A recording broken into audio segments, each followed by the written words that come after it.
नमस्कार, मैं हूं संजय सिन्हा और मेरे साथ है मेरी सहयोगी संगीता शर्मा जी। आज हम न्यायिक प्रक्रिया के एक खास पहलू पर बात करेंगे। जी हाँ, आज हम आर्बिट्रेशन या मध्यस्थता पर बात करेंगे। आर्बिट्रेशन वो प्रक्रिया है जिसमें कोर्ट के बाहर समस्याओं को सुलझाया जाता है। इसका चलन भारत में काफ़ी बढ़ गया है।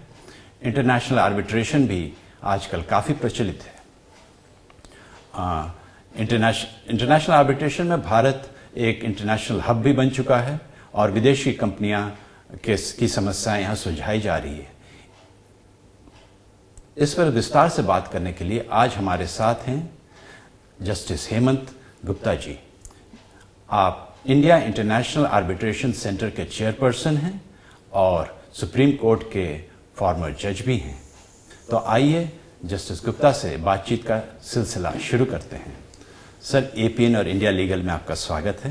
धन्यवाद। बातचीत का सिलसिला शुरू करते हैं। सबसे पहले सर ये बताएं कि इंडिया इंटरनेशनल आर्बिट्रेशन सेंटर की स्थापना क्यों की गई, इसके एम्स क्या हैं और आपकी अगुवाई में क्या पहल की गई हैं?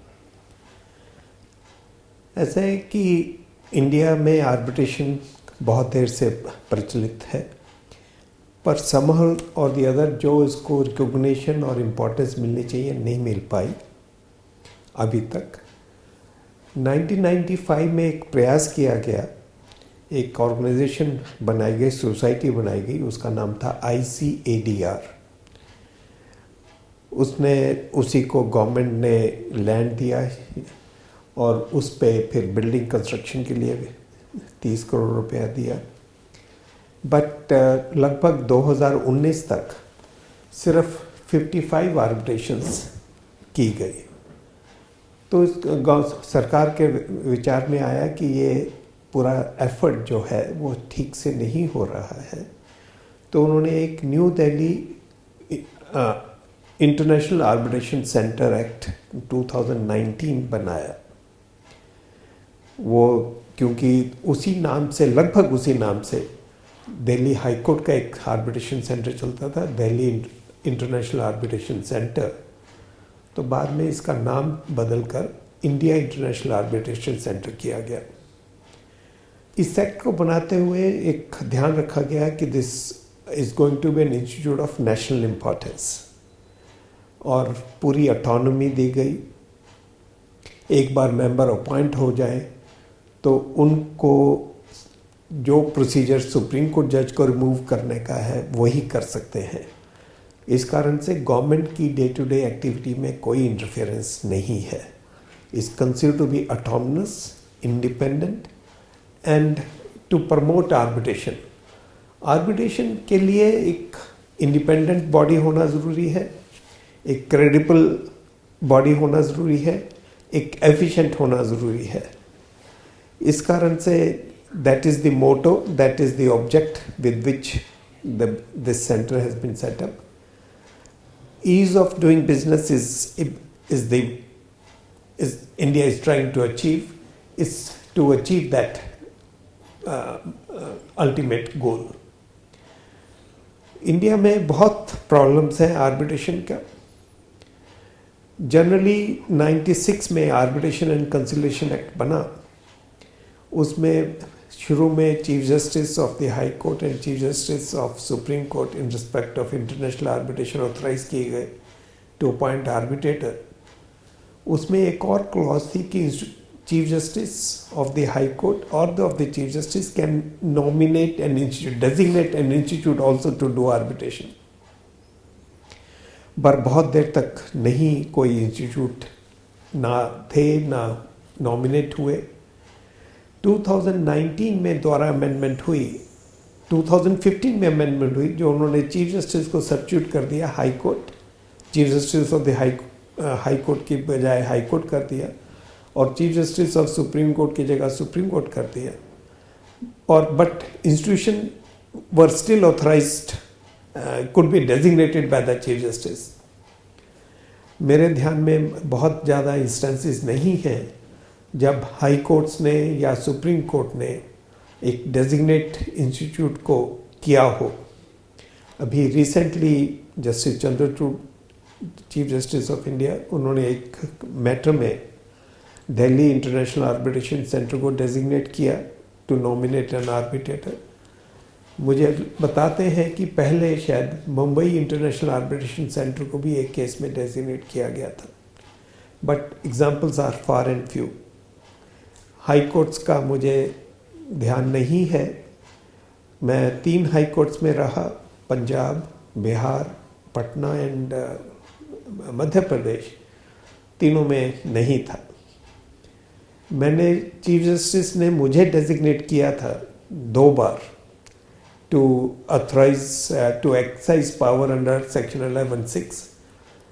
लगभग 1 साल मैंने वो पावर एक्सरसाइज की, पर इंस्टीट्यूशंस को नहीं किया क्योंकि हमारे वहाँ पे था ही नहीं, पंजाब में तो था ही नहीं, ना इतनी अवेयरनेस थी कि इंस्टीट्यूट्स को डेजिग्नेट कर सकते हैं। तो institution are going to be backbone. एक और बड़ी इम्पॉर्टेंट बात है, वर्ल्ड वाइड इंस्टीट्यूशन ही डेजिग्नेट करती हैं आर्बिट्रेटर्स, चाहे वो आईसीसी हो, सीएक हो, सिंगापुर इंटरनेशनल आर्बिट्रेशन सेंटर हो, लंदन इंटरनेशनल आर्बिट्रेशन सेंटर हो, इंस्टीट्यूशन ही करती हैं, कोर्ट नहीं करती। उसका कारण क्या है कि कोर्ट्स के पास एक्सपर्टाइज नहीं है to know that which arbitrator will do which kind of arbitration. There can be dispute about the energy, there can be dispute about gas, there can be dispute about construction. पर court के पास एक जो है एक word use करते हैं, retired जजेस का पूल रहता है, जनरली उसी में से अपॉइंट होते हैं।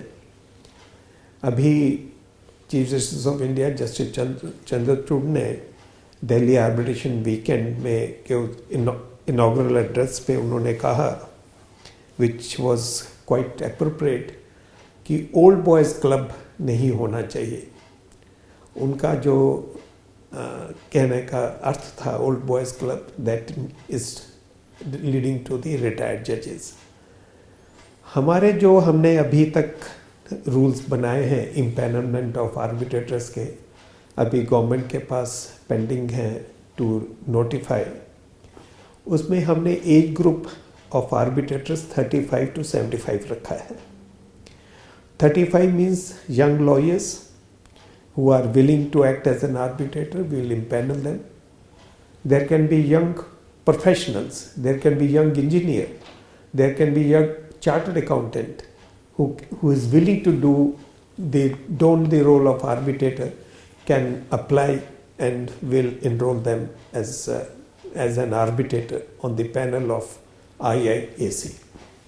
जी, आप आर्बिट्रेशन को काफ़ी नज़दीक से देखते आ रहे हैं। अब जब विदेश की कंपनियां आके अपनी समस्याएं सुलझा रही हैं, तो लीगल फ्रेमवर्क हमारा कितना इन ट्यून है इसको हैंडल करने के लिए, ये बताएंगे ज़रा।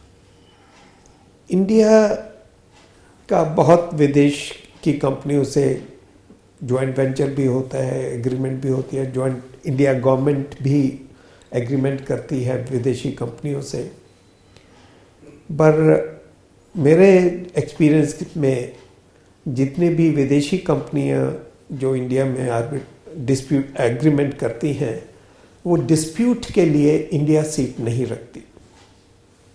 वो या तो सिंगापुर रखती हैं, या पेरिस रखती हैं, या लंदन रखती हैं, और इस कारण से इंडिया में विदेशी कंपनियों का बहुत ज़्यादा पार्टिसिपेशन नहीं है।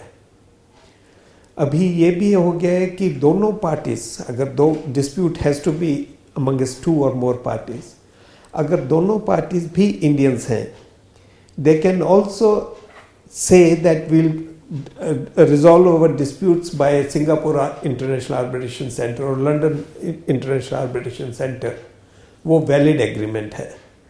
उसमें they can say कि will go governed by Indian law, Indian parties, but our seat of arbitration would be Singapore or London। क्या कारण हो सकता है कि अवॉइड कर रहे हैं? उसका कारण ये है कि हमारा अवार्ड के बाद बहुत समय लगता है उसका इम्प्लीमेंटेशन, उसमें ऑब्जेक्शंस फाइल होते हैं, ऑब्जेक्शंस बहुत देर तक डिसाइड नहीं होते, कोर्ट में डिलेज होती हैं, और जिसके कारण लगता है कि इंडिया में अगर आर्बिट्रेशन ले भी लिया, अवार्ड भी आ गया, हमारे हक में आ गया, उसको इफेक्टिव होने में बहुत समय लगेगा। एक बहुत फेमस केस है वाइट इंडस्ट्रीज करके नाम से, ऑस्ट्रेलियन कंपनी से एग्रीमेंट हुआ था इंडिया की, कोल इंडिया का। उस एग्रीमेंट में अवार्ड इंडिया की कंपनी के अगेंस्ट हो गया, उसके ऑब्जेक्शंस फाइल हुए सेक्शन 34 के, पर बहुत साल तक डिसाइड नहीं हुए। तो उन्होंने फिर प्रोसीडिंग्स इनिशिएट की वाइट इंडस्ट्रीज ने कि इंडिया का system is not effective, resolution fast नहीं हो रहा है, और unfortunately India lost in that, और बायलैटरल इन्वेस्टमेंट ट्रीटी के अंदर इंडिया को वो अवार्ड सेटिस्फाई करना पड़ा। जी, जैसे आपने बताया कि लंदन, पेरिस और सिंगापुर में लोग प्रेफर कर रहे हैं। सिंगापुर मॉडल की बहुत बात की जाती है। वहाँ बोला जाता है कि सिंगापुर में प्रो आर्बिट्रेशन स्टैंड गवर्नमेंट्स लेती रही हैं। तो ये सिंगापुर मॉडल एक्चुअली है क्या, और हमारे लिए ये कितना कंपैटिबल है हमारे सिनेरियो में? सिंगापुर जो सियाक है, ऑफ कोर्स ये शुरू तो सिंगापुर गवर्नमेंट ने किया था, but now it is a pure independent body, managed by independent body. But government ने पैट्रोनाइज किया, लाइक कोई भी इंडियन है जो वहाँ पे जाता है, डिस्प्यूट करने जाता है, उसके लिए वीज़ा अवेलेबल है, उसके लिए इमिग्रेशन के लिए सेपरेट लाइन अवेलेबल है, तो उसको इमीडिएट प्रेफर कस्टमर की तरह से देखा जाता है। और दूसरा वहाँ पे एक मैक्सवेल चैम्बर्स करके एक बिल्डिंग है विच इज़ इंडिपेंडेंट ऑफ सियाक। सारी आर्बिट्रेशंस लगभग उसी चैम्बर्स में होती हैं। उसमें फैसिलिटीज़ बहुत ज़्यादा हैं, हर तरह की फैसिलिटी है। आर्बिट्रेशन रूम्स बड़े इफ़ेक्टिव हैं, ब्रेकआउट रूम्स हैं, और for the even to the extent for women arbitrators और वीमेन लिटिगेंट्स ऑल्सो और women advocates also, professionals also, उन्होंने एक फीडिंग रूम बनाया है ताकि जो मदर्स हैं, if they need to feed their child, they can do that. हमारे यहाँ पे ये सोच नहीं है। हम उसको अपने सेंटर को रिवैम्प कर रहे हैं। ये बिल्डिंग बनी 2005 में, पर जो इसका मॉडल बना वो आर्बिट्रेशन फ्रेंडली नहीं है। यहाँ पे 4 रूम्स बने, पर वो कोर्ट रूम शेप में है। डायस है, ऊपर बैठते हैं, बाकी नीचे बैठते हैं। वो कभी आर्बिट्रेटर्स को एक्सेप्ट नहीं हुए, या कंसेप्ट ही नहीं है वो, but somehow or the other it was done that way, and that's why the center could not succeed in its laudable objects. जी, कुछ सवाल संगीता जी भी पूछेंगी। संगीता जी, आप बताएं। Sir, India International Arbitration Center is a institute which is of prime importance, and it is a national pride for us. So how do you see the role of women in this, and do you feel like that women should be trained to be good arbitrators so that they can compete in the international level? आपका कहना बिल्कुल ठीक है कि women are actually equal participant, if not more. But profession में बहुत अभी women at the top कम है as compared to men counterpart. इस कारण से अगर हम 35 की एज ग्रुप रखते हैं, उस एज ग्रुप में there are many women lawyers and professionals who can be competent arbitrators. So we are looking for an active role of the women in the process of arbitration. Is there any training going on, or is there a roadmap that how many women you will have, and there's percentage or something? No, nothing of that kind. We don't have any percentage, we'll take as many women if they are 100%, we'll welcome that. That's not a question. Training, how will it- training there is mandate है हमारे पास arbitration academy बनाने का भी।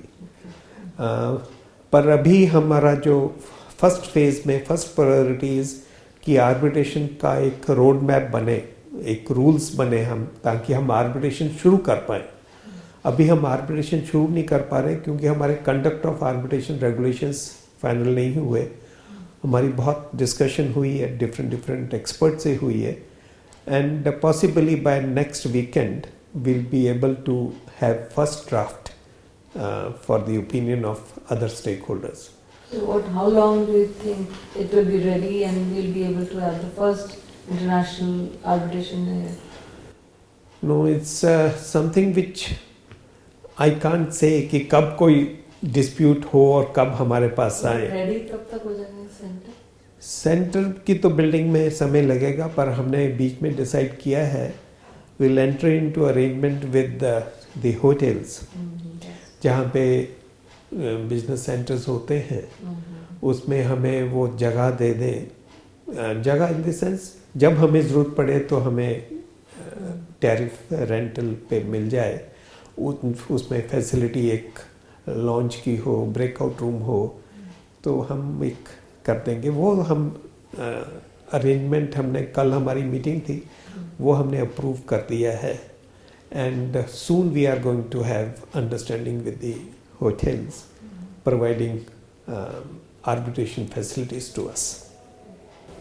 Sir, ये जो सुविधा है arbitration की, ये नॉन मेट्रो सिटीज में भी ले जाई जाएगी और बिसाइड्स दिल्ली जो छोटे गाँव- हमारा जो यू आर राइट, हमारा जो मैंडेट है वो पैन इंडिया का है। बाकी जितने आर्बिट्रेशन सेंटर्स हैं like Delhi international arbitration centre या मुंबई या Hyderabad, I should not say but they are city centric, they are, पर हमारा पैन इंडिया आउटलुक है।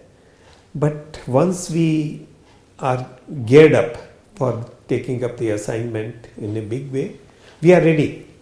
If some Chennai party wants to have arbitration, we will like to do it in Chennai only. And sir, enrol जो lawyers होंगे आपके यहाँ से, then you will provide arbitrators, और वही क्लॉज जो पहले है वही रहेगा एंड प्लेस आल्सो? उसमें जो आर्बिट्रेशन का जो बेसिक फंडामेंटल है कि पार्टीज का एग्रीमेंट जो है वो प्रिवेल करता है। अगर पार्टीज ने एग्रीमेंट में लिखा है कि हम यहाँ इस इंस्टीट्यूट से आर्बिट्रेशन करेंगे तो उस इंस्टीट्यूट पे आर्बिट्रेशन होगा। अगर नहीं है तो then they can parties can choose us, और the court can say that आप एक इंस्टीट्यूट पे जाइए। जब तक वो ऐसा नहीं होता तब तक हमें एक डिस्प्यूट अराइज होगा, तब हमारे पास डिस्प्यूट आएगा, तब हम उसमें आर्बिट्रेटर अपॉइंट करेंगे। इसका जो स्कीम ऑफ एक्ट है उसमें सेक्शन 28 में चैम्बर ऑफ आर्बिट्रेशन है। चैम्बर ऑफ आर्बिट्रेशन में हमने जो इंटरनल फैसला किया है कि 10 मेंबर्स चूज़ करेंगे, जिसमें नेशनल और इंटरनेशनल आर्बिट्रेशन के एक्सपर्ट्स हैं। वो एप्लीकेशंस जो भी इम्पैनलमेंट के लिए आएंगी तो वो कंसिडर करेंगी। उस कंसिडर के बाद वो जब इम्पैनल हो जाएंगे और फिर पार्टीज को चूज करने की एक लिबर्टी दी जाएगी कि you can choose any one of them. If they say that no, हमें तो ये चूज नहीं करना है, we have to have independent arbitrator, अपनी पसंद का करना चाहिए, हम वो भी परमिट करेंगे। बट हम उसमें कहेंगे कि जो भी आर्बिट्रेशन होगा वो हमारे जो रेगुलेशंस बनेंगे उसके अधीन होगी। उसमें हमारी फीस जो फिक्स होगी वो देंगे, हमारे एडमिनिस्ट्रेटिव एक्सपेंसेस वो देंगे, जो और भी उसके प्रोसीजर है सारा देंगे। और मीडिएशन भी आप? Mediation is also one of them. You will also encourage going for mediation? Yeah, mediation. In the same pattern? If arbitration हो रही है and they go for mediation, will you allow that? That's right. उसमें provision है कि settlement arbitration के समय भी कभी भी सेटलमेंट हो सकता है। Anytime they can. Any time they can settle.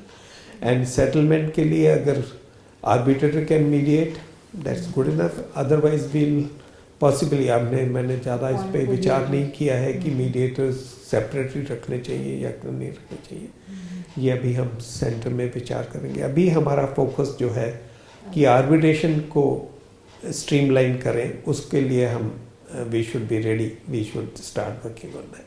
Sir, broader issues पर अगर हम जाते हैं तो ग्लोबलाइजेशन एक काफ़ी ट्रेंडी वर्ड आजकल सामने आया है, जिसमें globalisation with specific local needs. अगर हम आर्बिट्रेशन को इस कंटेक्स्ट में देखें तो विदेशी जो आर्बिट्रेशन यहाँ पर हो रहे हैं, विदेशी कंपनीज के साथ हो रहे हैं, उसको किस तरीके से लोकल कंटेक्स्ट में हम अंजाम देने के लिए में सफल हुए हैं?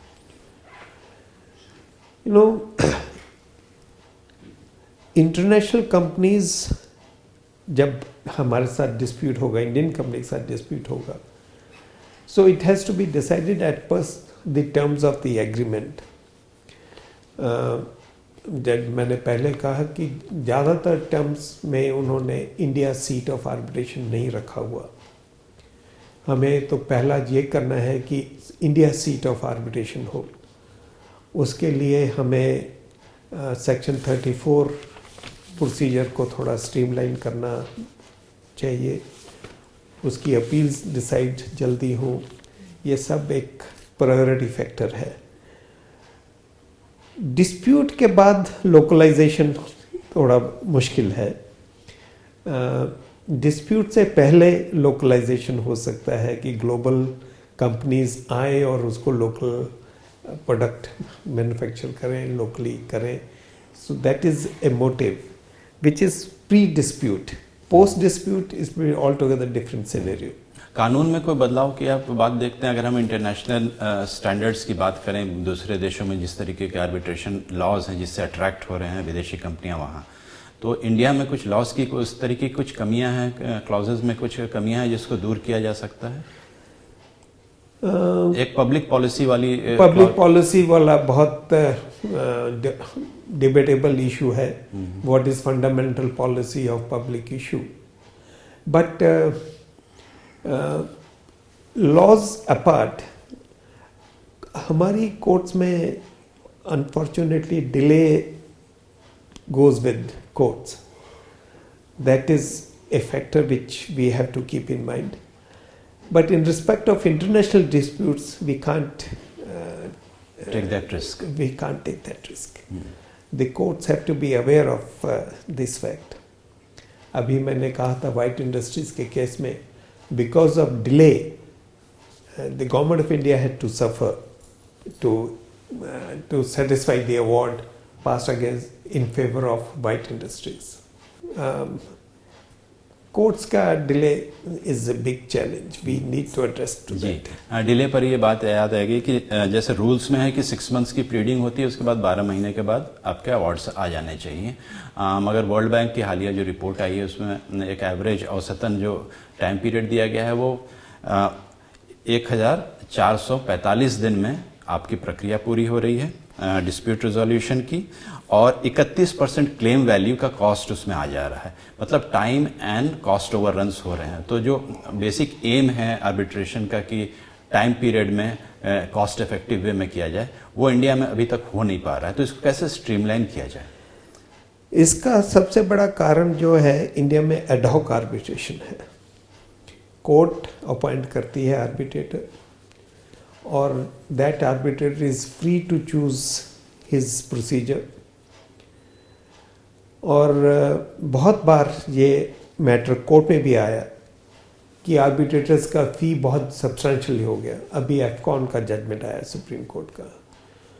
एक बार मैं जब चंडीगढ़ में आर्बिट्रेशन की जुरिडिक्शन कर रहा था, तो मेरे पास एक मैटर आया था मेरी कोर्ट में, जहाँ पे 3 member आर्बिट्रल ट्रिब्यूनल था. इफ़ आई रिमेंबर करेक्टली लगभग 80 लाख की पेमेंट हो चुकी थी, बट अभी तक इश्यूज नहीं फ्रेम हुए थे. इश्यूज मीन्स बिल्डिंग्स अभी कंप्लीट हो भी गई हो, तो इश्यूज नहीं फ्रेम हुए थे. उसमें Chandigarh administration was one of the parties. तो उन्होंने एप्लीकेशन दिया था to terminate the mandate of arbitrator. उसमें मैंने उसको एंटरटेन किया था, एंटरटेनमेंट के अगेंस्ट ही वो सुप्रीम कोर्ट में गए। सुप्रीम कोर्ट में सेटलमेंट हो गई थी, तो instead of 3 member arbitral tribunal will go by 1 member arbitral tribunal. So these are the issues which the ad hoc arbitration raises.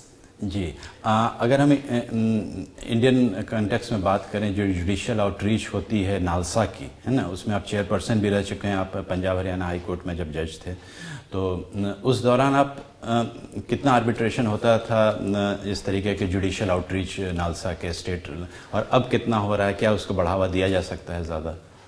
उसमें जो या लीगल सर्विस अथॉरिटी का जो मैंडेट है वो कमर्शियल डिस्प्यूट्स का नहीं है। मीडिएशन मान लीजिए चलते हैं, मीडिएशन अपने लेवल पे होती है, पर दिल्ली में मीडिएशन ज़्यादा सक्सेसफुल है इन कमर्शियल मैटर्स। पंजाब में जो मीडिएशन थी वो बेसिकली फैमिली डिस्प्यूट्स पे थी। हस्बैंड वाइफ का डिस्प्यूट है, बच्चों का कस्टडी का डिस्प्यूट है। कमर्शियल डिस्प्यूट्स मेरे ध्यान में ज़्यादा नहीं है। जी, पंजाब हरियाणा हाई कोर्ट के दौरान आपने एक और काफ़ी अच्छी पहल की थी। 100% कंप्यूटराइजेशन हुआ था जब कंप्यूटर कमेटी के आप हेड थे। सुप्रीम कोर्ट में भी आप इसमें काफ़ी एक्टिव रहे थे। कैसे ओवरऑल जो ई कोर्ट प्रोजेक्ट जो चल रहा है, ओवरऑल उसको आप कैसे देखते हैं, और उसमें क्या करने की गुंजाइश हो सकती है, ये ज़रा बताएं।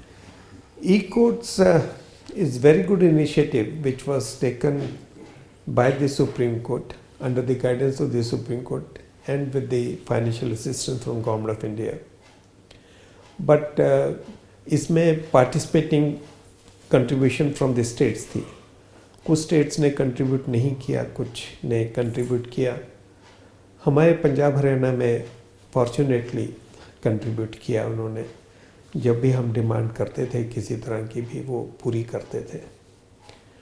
जब हमने डिजिटाइजेशन का टेंडर दिया तो हम एंटिसिपेट करते थे कि 10 करोड़ पेजेस होंगे, और हमने टाइम लाइन दिया था उनको 5 years में करने का। बट हमारी जो हमने शॉर्ट लिस्टेड कंपनी थी, they finished the entire digitisation within 4 years। क्योंकि हमारा टेंडर पीरियड बचा हुआ था, तो हमने उनको कहा कि करंट रिकॉर्ड भी आप डिजिटाइज कीजिए। सो उसका एडवांटेज ये हुआ कि करंट रिकॉर्ड भी सारा डिजिटाइजेशन होना शुरू हो गया।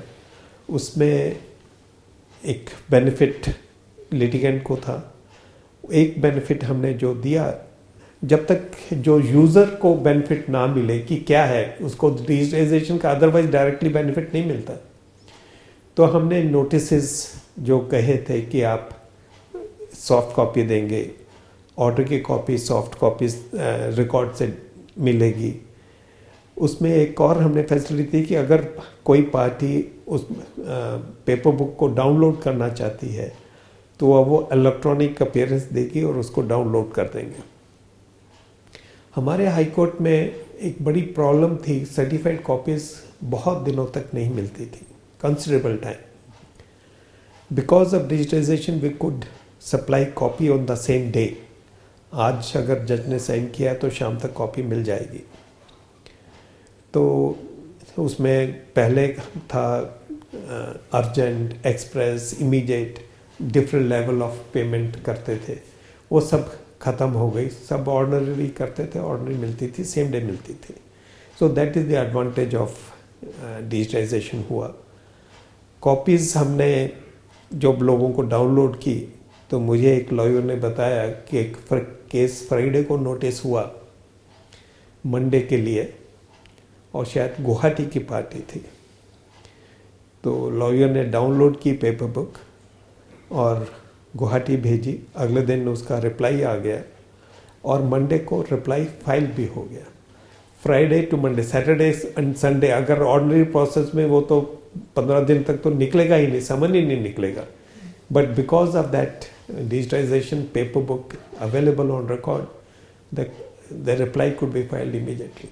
That is the advantage of digitisation. जी, सुप्रीम कोर्ट में आपके दौर में भी काफ़ी डिजिटाइजेशन का दौर चला था, रजिस्ट्री से लेकर के तमाम चीज़ों में, तो वो एक्सपीरियंस कैसा रहा आप में? डिजिटाइजेशन यहाँ पे अच्छा था इन द सेंस यहाँ पे करंट रिकॉर्ड, पुराना तो हो ही रहा था पर पुराना रिकॉर्ड अवेलेबल नहीं करते यहाँ पर। करंट रिकॉर्ड अवेलेबल था, उसमें बुक मार्किंग थी, आपको अनेक्चर अगर P1 चाहिए तो P1 हाईलाइटेड है तो you can directly reach, facilities थी। अब अच्छा सॉफ्टवेयर है, फॉर वर्किंग सॉफ्टवेयर है, बट उसकी जो फैसिलिटीज़ जो एक जनरल पब्लिक को मिलनी चाहिए, तो मैंने एक बार सजेस्ट किया था कि पेपर बुक सजेस्ट दी जाए लॉयर्स को, सो दैट द जजेस and the lawyers have the same paging. Otherwise paging में बहुत कन्फ्यूजन रहता है, कौन सी पेज कर रहे हो। बहुत सारी IAs आती हैं, काउंटर एफिडेविट्स आते हैं, एफिडेविट्स आते हैं। एक उनका कंटिन्यूस पेजिंग, जो सॉफ्ट कॉपी है उसकी कंटिन्यूस पेजिंग होगी, जो हार्ड कॉपी में हर IA की सेपरेट पेपर बुक होगी, उसको ढूंढने में समय लगता है। सो एक दिया जाए सब मेंबर्स ऑफ बार को, तो मेरे ख्याल में अब शुरू कर दिया है उन्होंने देना। जी, first generation and second generation lords की बात करते हैं। वैसे तो आप थर्ड जनरेशन में आते हैं, आपके ग्रैंडफादर भी जुडिशरी से जुड़े हुए थे, फादर तो पंजाब हरियाणा हाई कोर्ट के चीफ जस्टिस भी थे।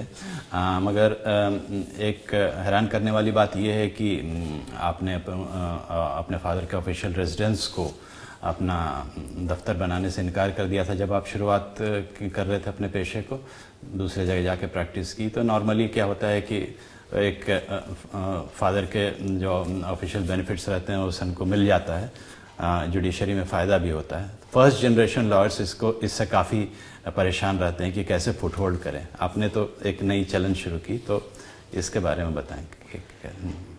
ऐसा है, तो एक लॉयर अपने नॉर्म्स खुद बनाता है कि मैंने कहाँ तक अपनी फादर की पोजीशन को यूज़ करना है, नहीं करना है। So I decided for myself कि मैंने फादर की पोजीशन को यूज़ नहीं करना है, मुझे अपना रिलेशनशिप डेवलप करना है with members of the bar. तो मैंने, God has been kind to me कि मैं आई कुड डू दैट। कुछ मेरे प्रोफेशनल में सीनियर्स थे जिनके साथ मेरी इक्वेशन बहुत अच्छी बनी। उसमें हो सकता है कि वो जो मेरे सीनियर्स थे उनकी मेरे फादर के साथ दोस्ती थी, but it was my relationship which I develop with those persons जिन्होंने मुझे प्यार दिया, पैट्रोनाइज किया, और that gave me the benefit. It's all, कोई इसमें हार्ड एंड फास्ट रूल नहीं है कि ये होगा कि नहीं होगा। हर जगह, हमारे हाई कोर्ट में भी एक था कि एक अगर फादर के केस लगा हुआ है तो बेटे को एंगेज कर लिया जाता है ताकि उसके पास केस ना लगे।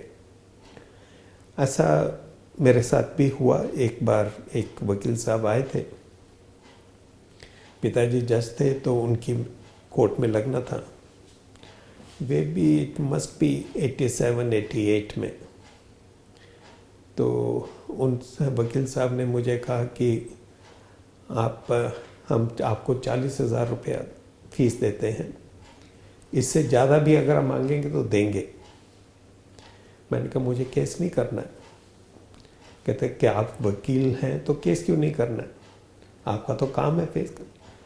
मैंने कहा you can't force me to accept a brief. तो मैंने वो केस एक्सेप्ट नहीं किया था। That's commendable. हाल में लॉ मिनिस्टर किरेन रिजिजू साहब ने बोला था कि आर्बिट्रेशन सक्सेसफुल हो इसके लिए एक बात ज़रूरी है कि जुडिशरी और गवर्नमेंट साथ साथ काम करें। आजकल जो जितने हम स्किज्म देख रहे हैं, कन्फ्लिक्ट देख रहे हैं जुडिशरी और गवर्नमेंट के बीच में, तो आर्बिट्रेशन के फील्ड में किस तरीके की आपसी तालमेल की ज़रूरत होती है गवर्नमेंट और जुडिशरी में कि ये काफ़ी सफलतापूर्वक चले। ऐसा कोई गवर्नमेंट की पैट्रोनाइजेशन की ज़रूरत नहीं ही है। गवर्नमेंट की फंडिंग गवर्नमेंट की है इनिशियली, बट शुरू में मैंने कहा कि we are independent, we would like to be independent, but like judiciary appointment, जजेस की अपॉइंटमेंट चाहे कोलेजियम करती है तो गवर्नमेंट के पे की रिकमेंडेशन पे ही होती है। तो once appointed they are independent. ये एक डिबेट हमेशा सोशल मीडिया पे चलती रहनी चाहिए, ठीक है, बट इससे ज़्यादा मुझे कुछ नहीं। It's a free country. जी, फाइनल क्वेश्चन हमारा ये रहेगा कि आर्बिट्रेशन के भविष्य को, इंटरनेशनल आर्बिट्रेशन के भविष्य को आप भारत में कैसे देखते हैं? कितना ये सक्सेसफुल होने वाला है? जितनी भी world wide international arbitration institutes हैं उसमें इंडिया बेस्ड आर्बिट्रेशन या इंडिया रिलेटेड आर्बिट्रेशन सब्सटेंशियल है। अगर हम we are able to provide better services than them, efficiently कर पाएँ, हम कोर्ट में पोस्ट अवार्ड जल्दी फैसला कर पाएँ, तो India will in any case will overtake all other institutes. Thank you sir, thank you for talking with APN and India legal. तो ये थे जस्टिस हेमंत गुप्ता, जिन्होंने आर्बिट्रेशन के बारे में बेहद अहम जानकारी दी। हम उम्मीद करते हैं कि इनकी लीडरशिप में इंडिया इंटरनेशनल आर्बिट्रेशन सेंटर और भी ऊंचाइयों को छुए। आज के लिए बस इतना ही। आप देखते रहिए APN।